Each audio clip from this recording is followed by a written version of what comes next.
السلام علیکم رحمۃ اللہ وبرکاتہ۔ فقیر سائیں محمد عاشق حسین قادری شمسی لاہوتی آپ سے مخاطب ہوں۔ کوہ نور ہیرا کی دوسری قسط حصہ نمبر 2 آپ کی خدمت میں حاضر ہے۔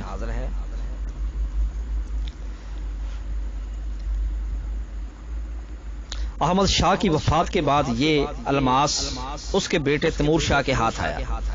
جب تیمور شاہ 1793 میں مارا گیا تو یہ الماس اس کے بیٹے شاہ زمان کے ہاتھ لگا، جس کو اس کے بھائی شاہ شجاع الملک نے تخت سے اتار کر اور اندھا کر کے قید کر لیا۔ یہ الماس شاہ زمان کے پاس کچھ عرصہ تک قید خانہ میں رہا، چنانچہ شاہ زمان نے اس الماس کو احتیاطاً دیوار کی لپائی میں چھپا رکھا تھا۔ اتفاقاً لپائی کے ایک ٹکڑے کے گرنے سے الماس کا ایک گوشہ برہنہ ہو گیا اور ایک عہدہ دار کی نظر پڑنے سے کوہ نور ہیرا ظاہر ہو گیا، اور اس طرح یہ جوہر شاہ شجاع الملک کے ہاتھ جو بڑے بڑے جشنوں میں اسے اپنے سینے پر پہنا کرتا تھا۔ چنانچہ ایلکن سن نے اس الماس کو شاہ شجاع الملک کے سینے پر لہراتا ہوا دیکھا۔ ایلکن سن کو ہندوستان کی گورنمنٹ نے پشاور میں بطور سفیر مقرر کیا ہوا تھا۔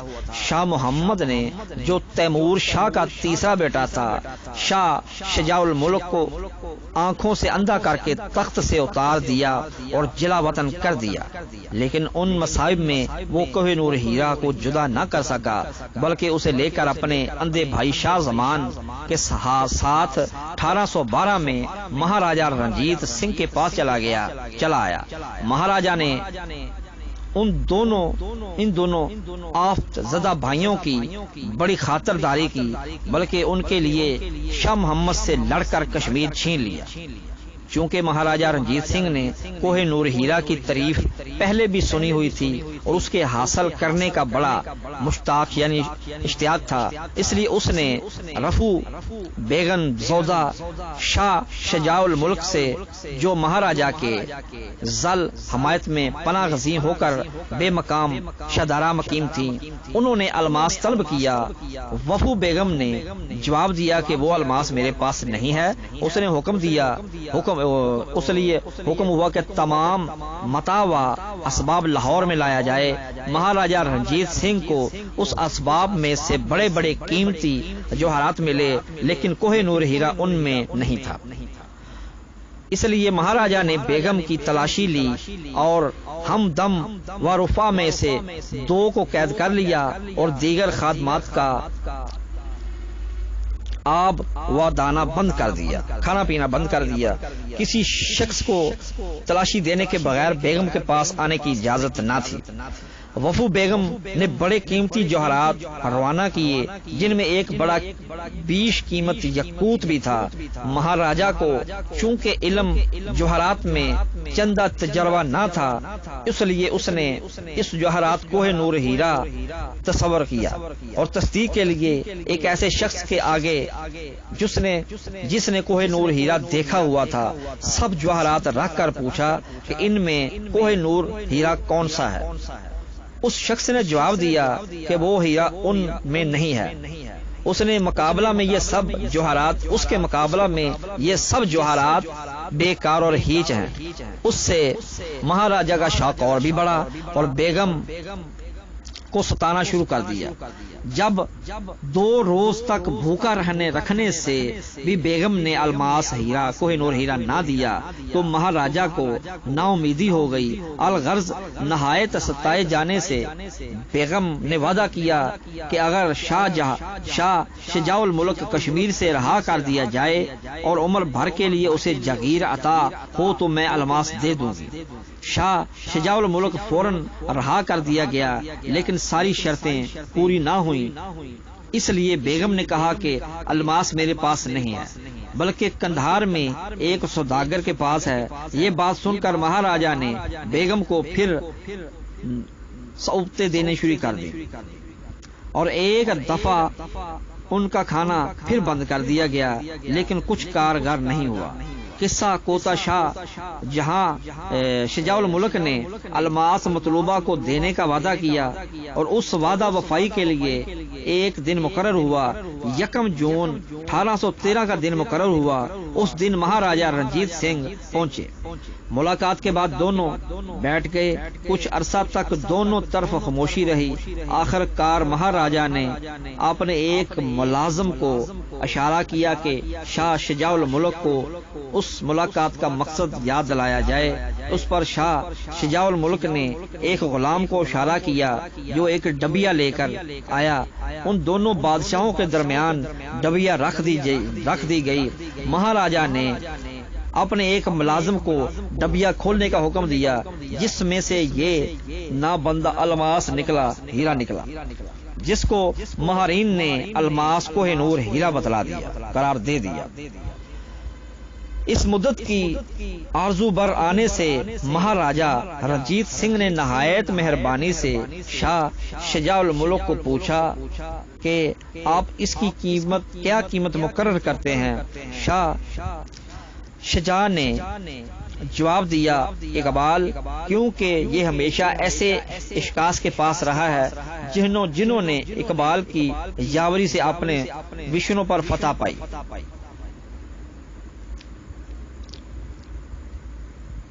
ایسے شخص کا جس نے یہ ماجرا باچشم خود دیکھا۔ بیان ہے کہ شاہ شجاع الملک اس موقع پر ایسی فراخ دلی، حوصلگی اور استقلال کو کام میں لایا کہ سب حاضرین دنگ رہ گئے۔ مہاراجا نے اسے 1.25 لاکھ روپے عنایت کیے۔ اس الماس کو مہاراجا نے اپنے بازو بند میں جڑوایا اور بڑے بڑے جشنوں میں اسے پہنتے تھے۔ 1829 میں مہاراجا رنجیت سنگھ کی رحلت کے وقت یہ تجویز ہوئی کہ یہ الماس حصول عنایت ربانی کے لیے مندر جگت ناتھ میں بھیجا جائے۔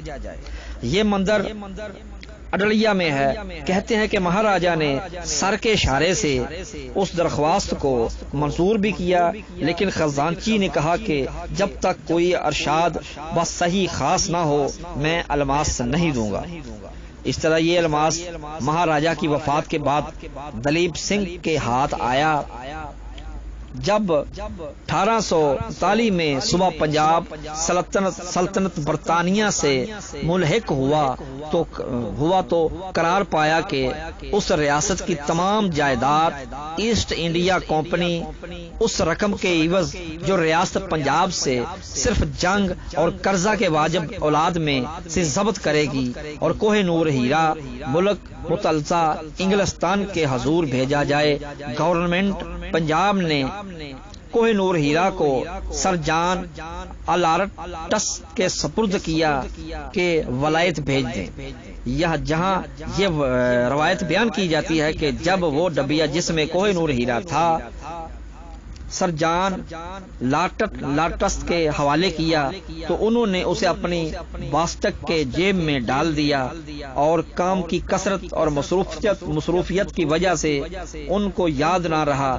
جب 6 ہفتہ کے بعد یہ الماس ان سے مانگا گیا تو اس کو فوراً یاد آیا اور گھبرا کر وہ گھر کی طرف دوڑا اور اپنے ملازم سے اس ڈبیا کی بابت دریافت کیا۔ یہ اس کی خوش قسمتی تھی کہ ملازم نے وہ ڈبیا واسطک کی جیب سے نکال کر سنبھال رکھی ہوئی تھی۔ ملازم سمجھا تھا کہ یہ صرف ایک شیشہ کا ٹکڑا ہے۔ یہ حسن اتفاق تھا کہ ملازم نے یہ شیشہ کا ٹکڑا احتیاط سے رکھا، ورنہ کوہ نور ہیرا کا نام نشان دنیا سے مٹ جاتا۔ جب ایسٹ انڈیا کمپنی کے ہاتھ یہ الماس کوہ نور ہیرا آیا تو 6 اپریل 1850 کو لارڈ ڈلیوزی نے عہدہ اختتام میں یہ جوہر انگلستان کو بھیجا گیا اور لارڈ موسوم نے اپنی قلم سے تحریر کیا کہ جب تک یہ ہیرا ان کی حفاظت میں رہا وہ بہت سی زیادہ اضطراب اور ترازو میں رہے، اس جوہر کو اپنی جان سے زیادہ حفاظت کرتے رہے۔ لارڈ ڈلیوزی نے کہا کہ کوہ نور ہیرا بمبئی سے 6 اپریل 1850 کو ولایت بذریعہ جہاز میڈیا روانہ کیا گیا، اس وقت یہ راز ظاہر نہیں کیا گیا تھا، لیکن اصل بات یہ ہے کہ میں خود اس کوہ نور ہیرا کو لاہور سے لایا اور اس کی بڑی احتیاط سے اپنی حفاظت میں رکھا۔ اس کو ایک باسنے میں دوہراسی کے میں نے اپنی کمر میں باندھا ہوا تھا اور باسنے کے ایک سرے سے زنجیر لگا کر اپنے گلے میں لٹکائے ہوئے تھا۔ میں نے اس کو کبھی دن رات اپنے سے جدا نہیں کیا تھا۔ ہاں، جب میں ڈیرہ غازی خان گیا تو ایک خزانہ کے صندوق میں بند کر کے کپتان آفیسر کے سپرد کیا گیا اور یہ ہدایت دی کہ وہ بڑی احتیاط کے ساتھ صندوق کے اوپر بیٹھا رہے جب تک میں واپس نہ ہوں۔ جب میں نے اس جوہر سے خلاصی پائی تب کہیں آرام محسوس ہوا۔ اس طرح یہ کوہ نور ہیرا مشرق سے مغرب تک پھرا۔ اس وقت یہ برطانیہ میں ہیرا ہے۔